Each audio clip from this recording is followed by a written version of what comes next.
আজ আমাকে কথা বলতেই হবে ইনশাআল্লাহ, কারণ আগামীতে আবার আপনাদের সাথে দেখা হবে কিনা আমি জানি না।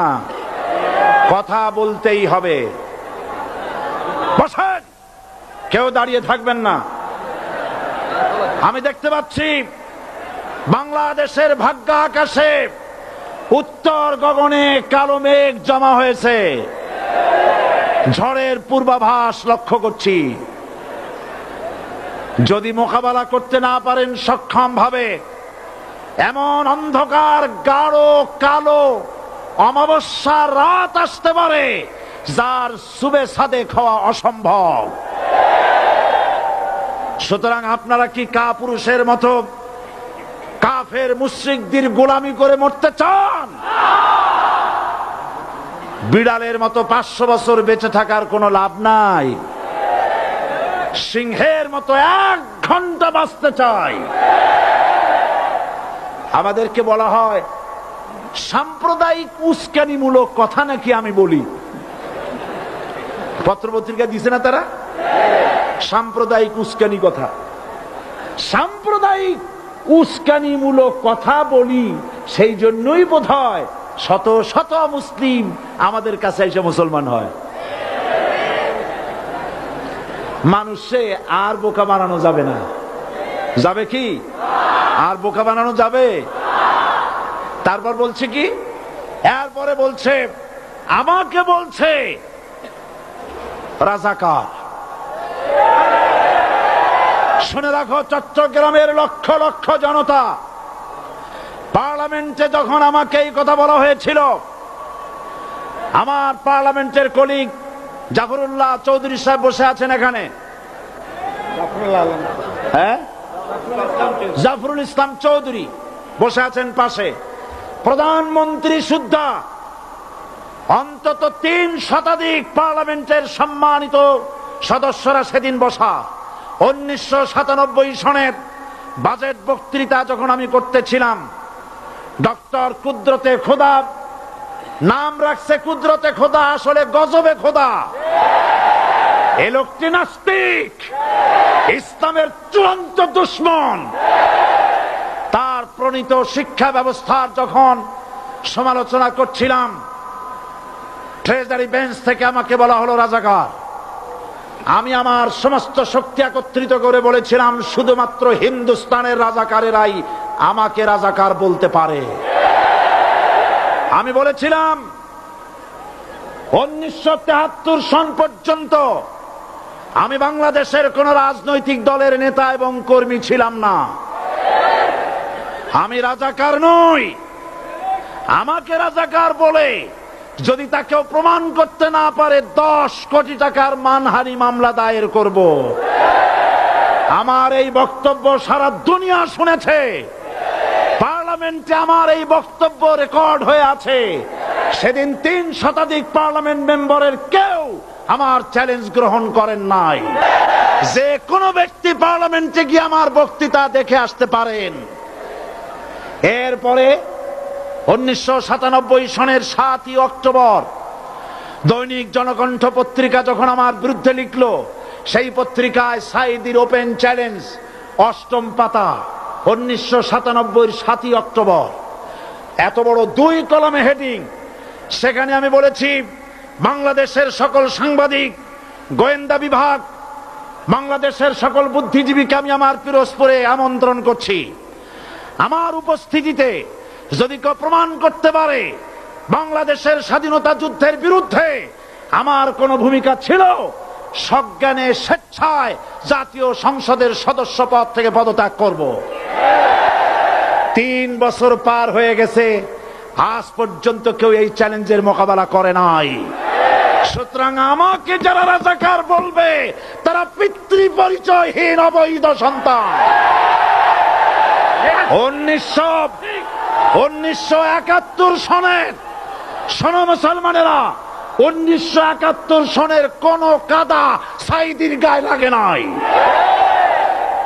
আমাকে রাজাকার বলে জনগণ থেকে বিচ্ছিন্ন করবা, জনগণ থেকে আমারে বিচ্ছিন্ন করা যাবে না।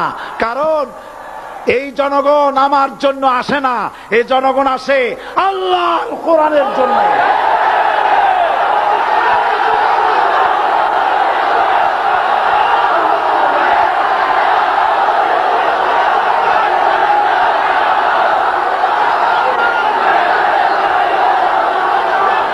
আজকে আর যারা ইসলামের কথা বলে, তারাই রাজাকার, তারাই মৌলবাদী। মৌলবাদী বললে আমরা অসন্তুষ্ট হই না, কারণ মৌলবাদী শব্দটা আসছে মূল থেকে। মৌল শব্দ এসেছে মূল থেকে।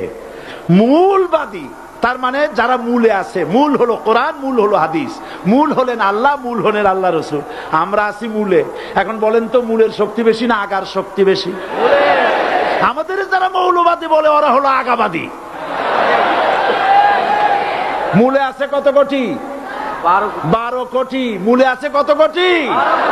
আর আমাদের যারা মৌলবাদী বলে ওই থাকো গাছের আগায়, আমরা মূলে। লাভালাভি বেশি করবা না, 12 কোটিতে গাছের গোড়া আসতে নানা দেবে, মামু বাড়ি দিল্লি গিয়ে পড়বা, বাংলার জমিনে জায়গা হবে না। এ কথা বিশ্বাস করো। বাংলাদেশের মুসলমানদের শরীরে এক বিন্দু রক্ত থাকতে শয়তানের তৈরি করা ধর্ম নিরপেক্ষ মতবাদ বাংলার জমিনে কায়েম হতে দেওয়া হবে না, হবে না।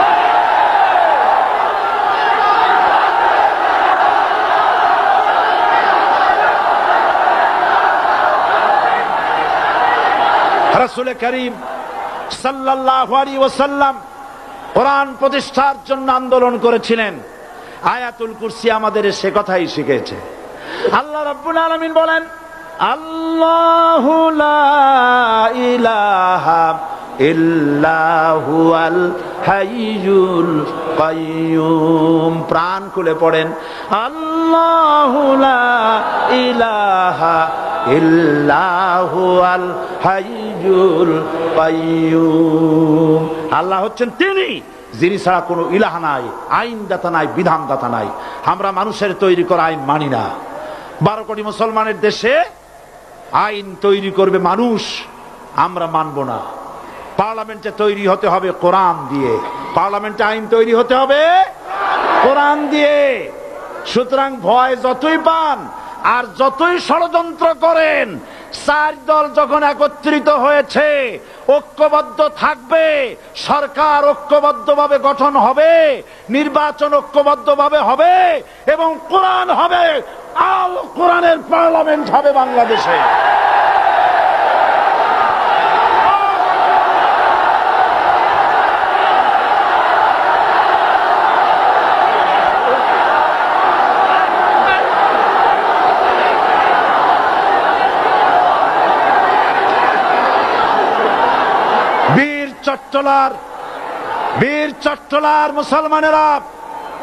বীর চট্টলার মুসলমানেরা স্বাধীনতার ঘোষণা, এই চট্টগ্রাম থেকে স্বাধীনতার মহান ঘোষক প্রেসিডেন্ট জিয়াউর রহমান সাহেব দিয়েছিলেন।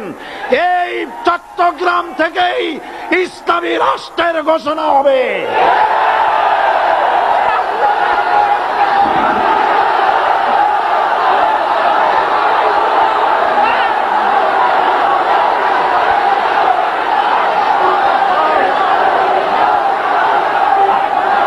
আশাবাদী আপনারা অবশ্যই তা পারবেন। আমি 100% বিশ্বাস করি ইনশাআল্লাহ।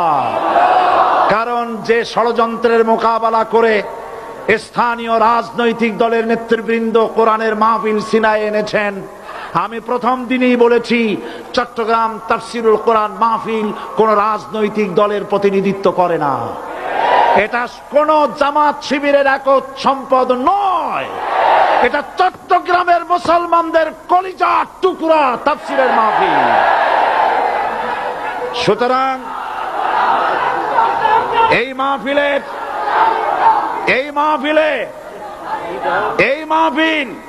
চট্টগ্রামে থাকবে ইনশাআল্লাহ কিয়ামত পর্যন্ত। 144 ধারা 288 হয়ে গেছে, ষড়যন্ত্র পায় পায় চলে গেছে। আমি ওই সব ছেলেদের বলি, সরকারি দলের ছাত্র হইয়া মুসলমানদের বিপক্ষে যাইও না, এদেশের ভাগ হয়ে